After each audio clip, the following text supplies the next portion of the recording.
James Maddison. Tough for the boy, man, because last season, back end of last season, it was in the Bodo Glimt semi-final. I believe it was the second leg. Came off with a knee injury, ended up ending his season. Obviously, missed out on the Europa League final. Worked his absolute nuts off to get back fit for the new season. We saw him get his first few minutes against Arsenal Wednesday night. Came on against Newcastle. Played. I don't even think he played 10 minutes, to be honest. Went down clutching his knee. Replay showed it wasn't really any contact as well. And they're always the ones you fear, aren't they? When a player goes down with no contact, obviously scrambling at his knee. I think he was even in tears as well and ended up having to get stretchered off. And Thomas Frank described the injury as brutal. And managers will normally try and downplay it if there's any good signs. So the fact that described it as brutal means we could be fearing the worst. Could be an ACL injury, and he obviously mentioned it's in the same knee as well. So if it's the worst that it could possibly be, and it's an ACL injury that's going to need surgery, you're probably looking at 9 to 12 months, maybe, and that could be James Maddison's season over before the season's even began, and it's just an absolute killer for him, to be honest. Obviously, we're gonna have to talk about it properly because we have to talk about the facts with James Maddison and his injury record. Obviously, and never mean to kick a man when he's down, as if James Maddison's ever even gonna watch this anyway. But you never want to kick a man when he's down. But let's be honest. Ever since he's come to Spurs, obviously, I know he had a few injuries at Leicester as well. But ever since he's come to Spurs, he's missed significant portions of each season with injury.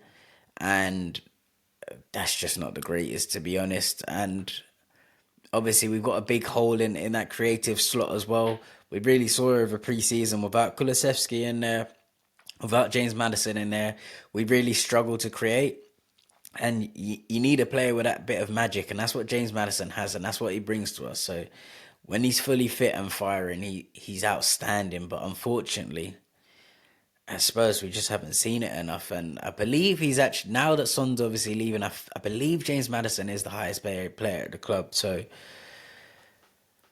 I don't know what it looks like as having a highest paid player that can't complete a full season. But what it does mean is we need a number 10 in ASAP because season starts, next weekend now?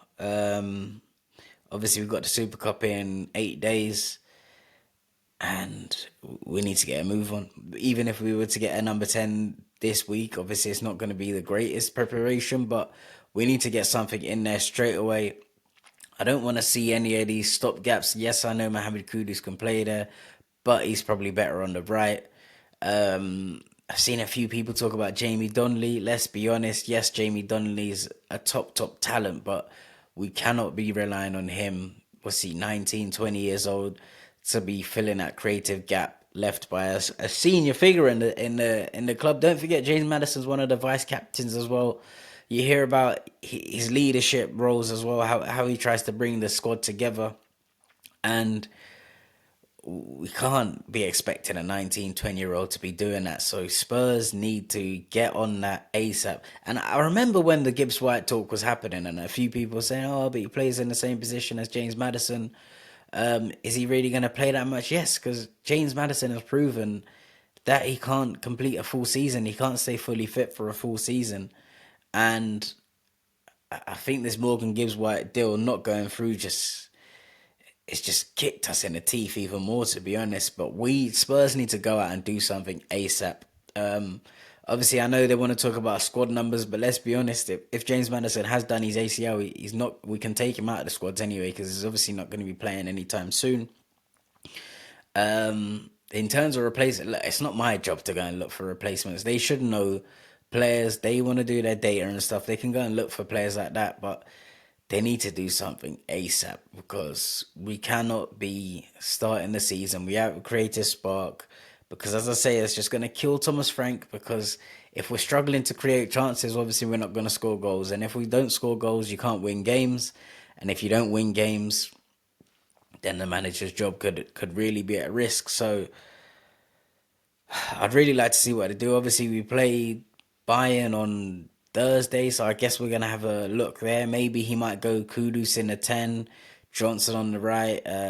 Obviously, Tell or Odebear on the left. I know Odebear, sorry, also played there for France, I believe, in the Euro 2021. Literally, that's just gone. So maybe that's an option they might look. But let's be honest, none of these guys are natural number 10s, and I think we've seen Kudus on the wing as well. It provides a lot more than Brennan Johnson. Brennan Johnson, yes, does score goals, but I think he's probably as a better as like a support striker. So unless they want to switch up the formation, but once again, if you've done a whole preseason playing the 4-2-3-1, it's not the greatest time to go and change that formation. So I'm looking at you guys, Daniel Levy, Johan Lang, whoever else works behind the technical team. You need to get something done ASAP. The player, if it was up to me and I had the money, I'd probably go in for 80 million at Aston Villa and try and get Morgan Rogers. We can't say we don't have the money because we clearly had 60 million to pay for what's his name, Morgan Gibbs White, and obviously if we look at it, we just got João Paulinho on a loan deal, so we're only paying wages there. So there's money to be saved there.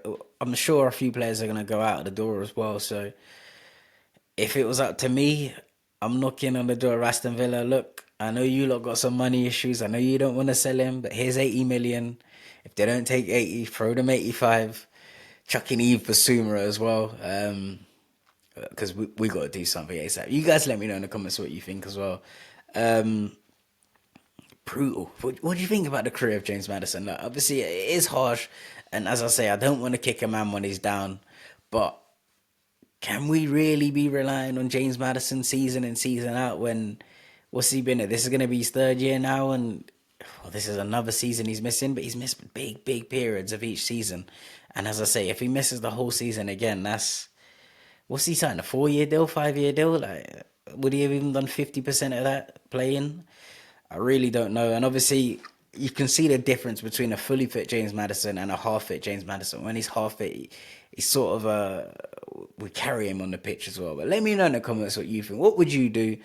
What players would you look to bring in as well? Anyone that I'm sleeping on that could come through in the Premier League? Let me know. And we'll be back for plenty more Spurs content.